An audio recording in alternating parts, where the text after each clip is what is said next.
There are many people who have influenced me throughout my life, but there is one person who has done more than anyone else to shape me into the person I am today. That person is my grandpa, Ed Hensley, better known as Papa. He had 3 siblings, all of whom were girls, and he had a great relationship with his mother.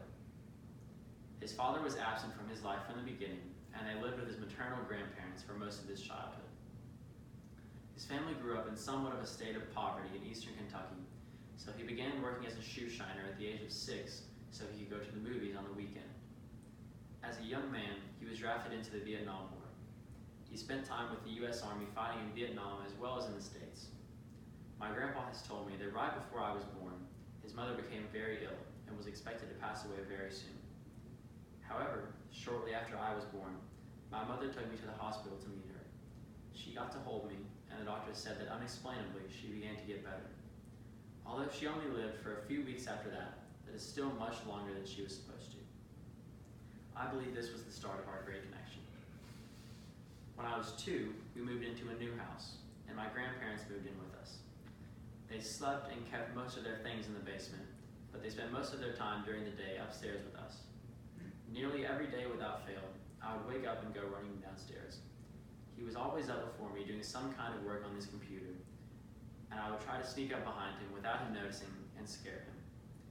Living with my grandparents and getting to spend time with them every day really helped me to become closer to them and build great relationships with both of them, but there was just something special about my relationship with my papa. He always called me his little buddy because I wanted to do anything and everything I could with him. Every night before bed, we had a midnight snack of cookies and milk. He said he always knew when I was on my way down because he could hear my footsteps on the stairs. I loved hearing him tell stories about the war and just about life in general.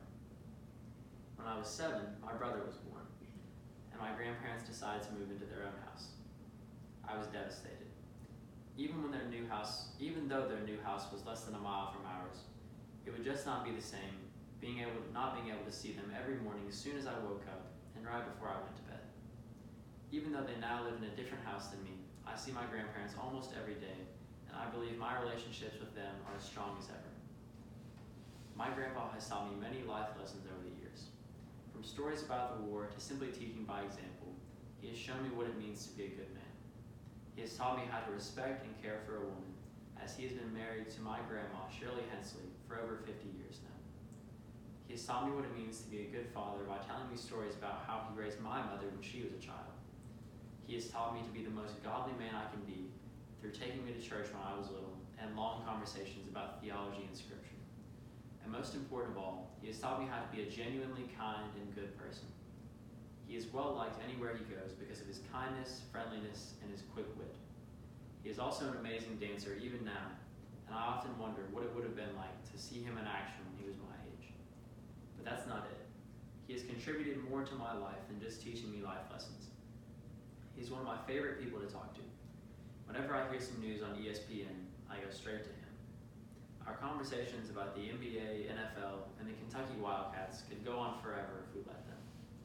If there's a big game coming on, I always drive over to his house so I have someone to talk to that knows just as much about the game as I do.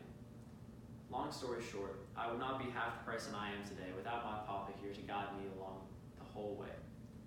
If I'm ever upset with one or both of my parents, he provides his house and his company as a sort of safe haven. He has taught me valuable lessons that I've used many times already, and I'm sure I still have much to learn from him. I know he will never stop playing a major role in my life, even as I take on my final year of high school and prepare for college, and I look forward to many more basketball games, memories, life lessons, stories, and good times with him in the future. Thank you, Papa. I love you, and I am forever grateful for the lasting impact you have had and will continue to have